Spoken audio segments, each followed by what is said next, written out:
लग्नाची बेडी या मालिकेच्या 28 नोव्हेंबरच्या भागामध्ये रुक्मिणी सांगत असते ही आहे म्हणजे मधुराणी राघव रत्नपारखी आणि ही रत्नपारख्यांची सून आहे.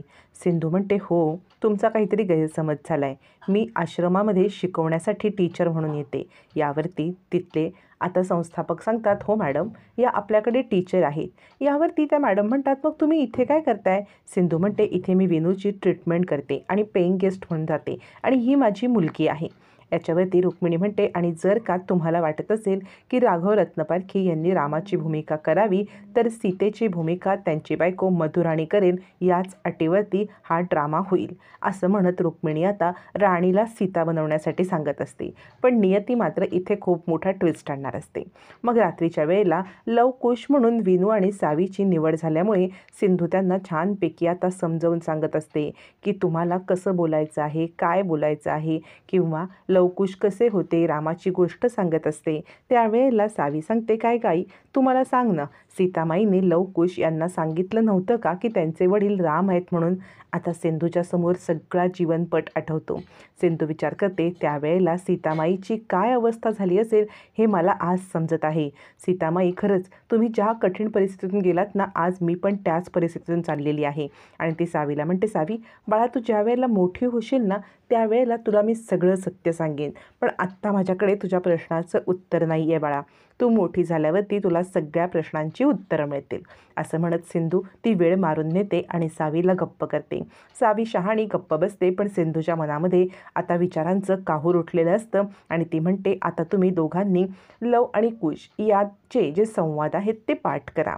सावी आणि विनू संवाद पाठ करत असतात.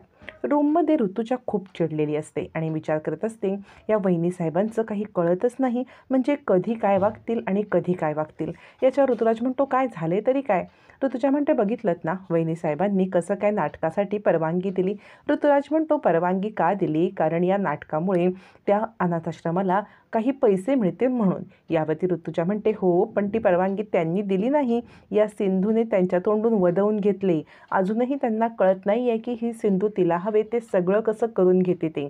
वहिनी साहेब अजूनही त्या सिंधूच्या बोलण्यामध्ये येतात. उद्या जर ही सिंधू आणि ह्या सावीने ह्या घरावर कब्जा केला तर, आणि सिंधू म्हटली की सावी ही राघवची जबाबदारी आहे तर काय होईल? ऋतुराज म्हणतो, ऋतुजा तुझे विचारांचे घोडे आता दवडणं बंद कर आणि शांत बस. मग सगळेजण जेवणाच्या टेबलवरती असतात. त्यावेळेला सगळेच जण बसले असताना रुक्मिणी म्हणते, काय झालं सगळं वाणसामानाचं बिलाचं वगैरे? त्यावरती राजश्री म्हणते, अहो तुम्ही मला 10,000 रुपये द्या, म्हणजे ना मला सगळं वाणसामानाचं बिल चुकतं करायचं आहे. त्याच्यावरती आता इकडे राणी सांगत असते की राघवनं अचानकपणे रात्री 3 वाजता फोन आला आणि मिशनवरती गेलेत. म्हणजे तुम्हाला मी उठवणार होते पण खूप रात्र झाली होती, राघवने मला उठवण्यासाठी मनाई केली आणि म्हणून ते एकटेच निघून गेले. यावरती रुक्मिणी म्हणते, ठीक आहे ऋतुजा, पण तू का हे सगळं वाणसामानाचं बघते आहेस? हे सगळं रेश्मा बघते ना. पण रेश्माचं लक्षच नसतं. रिषभ म्हणतो, रेश्मा अगं काकू काहीतरी बोलती आहे. रेश्माचं लक्ष फक्त मोबाईलमध्ये असतं. त्यावरती रिषभ म्हणतो, रिषभला रेश्मा म्हणते, काय रे तुझीसारखी कटकट कटकट? त्यावरती रुक्मिणी म्हणते, तुला माझी पण कटकटच वाटते का? तुला मी वाणसामानाच्या ह्याच्यासाठी 15,000 रुपये दिले होते. कुठे आहेत ते 15,000 रुपये? आता ते 15,000 रुपये कुठे ठेवून आपण विसरलोय हे रेश्माला आठवतच नसतं. मग रेश्मा विचार करते, अरे देवा, आता जर यांनी विचारलं 15,000 रुपये गेले कुठे तर मी काय सांगू? मग रेश्मा म्हणते, काकू तुम्ही कधी मला पैसे दिलेत? तुम्ही नाही मला पैसे दिलेत. अहो तुम्ही विसरला असाल. यावरती रुक्मिणी म्हणते, माझी स्मरणशक्ती बरोबर साबूत आहे.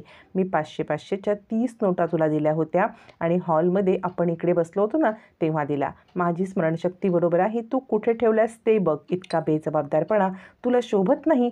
असं म्हणत आता मात्र रेश्मावरती रुक्मिणी चिडते. रेश्मा पण तेवढाच आवाज वाढवते आणि म्हणते, या घरामध्ये दरवेळेला तुम्ही पार्शालिटी करता. राणी वहिनींनी काही केलं तर तिला माफ करता, अन्वीने काही केलं तर माफ करता, पण माझ्यावरती असे हे खोटे आरोप लावता. तुम्ही मला पैसे दिले नाहीत तरीसुद्धा पैसे दिले म्हणता मला बेजबाबदार ठरवता. तोपर्यंत सिंधू हा सगळा प्रकार ऐकत असते आणि ती तिथे टिपॉयच्या इथे जाते. टिपॉयवरती तिला पैशांचं बंडल सापडतं आणि ते पैसे घेऊन ती येते आणि म्हणते, रेश्मा हे बघ टिपॉयवरती होतं. रुक्मिणी म्हणते, बघितलंस अजूनही माझी स्मरणशक्ती शाबूत आहे याचा हा पुरावा आहे. पण तुझी स्मरणशक्ती शाबूत आहे याचा पुरावा कोण देणार रेश्मा? रेश्मा म्हणते, झालं असेल एखाद्या वेळेला. त्यावरती आता इकडे सिंधू सांगते, रेश्मा तुझी चूक झाली ना, पटकन सॉरी बोलून मोकळी हो. त्यावरती रुक्मिणी म्हणते, मी आधी पण सांगितले, बाहेरच्या लोकांनी आमच्या ह्याच्यामध्ये कधीही बोलायचं नाही. असं म्हटल्यावरती रेश्मा म्हणते, बाहेरच्यांनी बोलायचं नाही, घरातल्यांना बोलायला परवानगी नाही आहे, म्हणजे फक्त हुकुमशाही ही तुमचीच चालणार का, तुम्हीच इथे हुकुमशाही करणार, असं म्हणत रेश्मा चिडलेली असते आणि म्हणते, तुम्ही दरवेळेला पार्शालिटीज करता. कारण राणीवहिनी आणि राघवभाऊजी यांच्यासाठी डेटचं आयोजन काय करता. आमच्या लग्नाला 10 वर्ष झाली तरी आमच्यासाठी एखादी साधी डेट केले का आयोजित नाही ना, मग दरवेळेला ही पार्शालिटी का. अन्वी दिवाळीच्या दिवशी बाहेर जाते तरी पण तुम्ही असंच वागता, माझ्याशीच पार्शालिटी करता. रुक्मिणी चिडते आणि हात उगारते. त्यावरती सिंधू म्हणते, काय करताय तुम्ही, ती लहान आहे, अल्लड आहे, पण तुमच्याकडून खूप मोठी चूक होत आहे, हा कायद्याने सुद्धा गुन्हा आहे, तुम्ही सुनेवरती हात नाही उगारू शकत. असं म्हणत सिंधू आता मध्ये पडते. त्यावेळेला आता रुक्मिणी म्हणते, मी सांगितले ना, आमच्या घरच्या मॅटरमध्ये तू पडायचं नाही आहे, तो अधिकार तू कधीच गमावलेला आहेस. असं म्हटल्यावरती आता मात्र इकडे घरातलं वातावरण खूप कलुषित होतं आणि रुक्मिणी विचार करते, रेश्माच्या मनामध्ये माझ्याविषयी इतकं काही भरलं आहे, खरंच काय करायचं माझ्या पाठी, फक्त राणी आणि रेश्मा ह्या दोघीजणी जबाबदारी कशी सांभाळणार. राणीवरती जरी माझा विश्वास असला तरीसुद्धा रेश्माचं काय करू. असं रुक्मिणी डिस्टर्ब असताना इकडे काहीतरी पेढीचा हिशोब चाललेला असतो. तर आता रुक्मिणी पेढीवरच्या हिशोबमध्ये म्हणजे तिकडे लक्ष नसतानासुद्धा 25 लाखाची अचूक बेरीज करते. रत्नाकर म्हणतो, वहिनी तुझं चौफेर लक्ष असतं हां. त्यावरती रुक्मिणी म्हणते, ठेवावं लागतं लक्ष. आता रिषभ म्हणतो, काय झाले काकू, तू डिस्टर्ब आहेस का. त्यावरती रुक्मिणी म्हणते, मला ह्या विषयावरती बोलायचंच नाही आहे, आपण ना हा विषय टाळलेलाच बरा. यावरती ऋतुराज म्हणतो, आपण एक काम करूया का, कुठेतरी छानपैकी बाहेर फिरायला जाऊया का.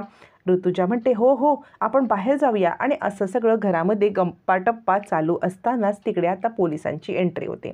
पोलीस आल्यावरती रत्नाकर म्हणतो, तुम्ही इथे, कारण राघव इकडे नाही आहे. पोलीस म्हणतात, हो मी रुक्मिणी मॅडमना भेटायला आलो आहे. त्यावरती रुक्मिणी म्हणते, काय रॅलीचं वगैरे काम आहे का. पोलीस म्हणतात, नाही, तुमच्या घरातून कंप्लेंट आलेली आहे की तुम्ही सुनांना त्रास देता. रुक्मिणी म्हणते, काय कंप्लेंट, तुमच्या लक्षात येतं आहे ना तुम्ही कुणाशी बोलताय ते. याच्यावरती आता पोलीस म्हणतात, हो पण आम्ही आमची ड्युटी करतोय.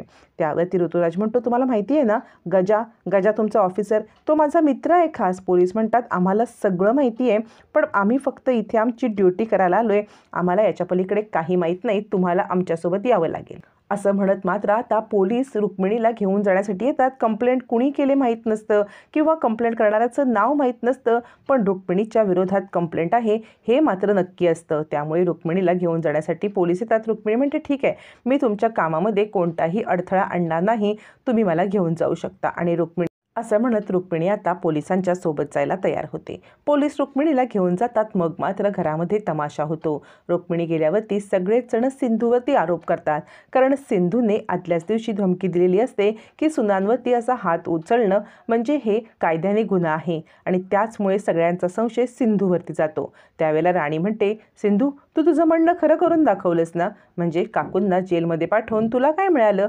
सिंधू सांगते, मी काही नाही केलेलं आहे, मी काकूंना जेलमध्ये का पाठवेन. पण कोणी सिंधूवरती विश्वास ठेवायला तयार नसतं. आता खरं तर कंप्लेंट करणारी ही दुसरी तिसरी कुणी नसून रेश्मा असते, पण रेश्माचं म्हणणं काही सगळ्यांच्या समोर येत नसतं. सगळेजण सिंधूवरती सुटून पडलेले असतात. आता सिंधूने कंप्लेंट केली नाही या सत्याचा उलगडा कसा होणार आणि रेश्मानेच केलेली कंप्लेंट सगळ्यांच्या समोर कशी येणार हे मात्र पाहणं रंजक ठरणार आहे.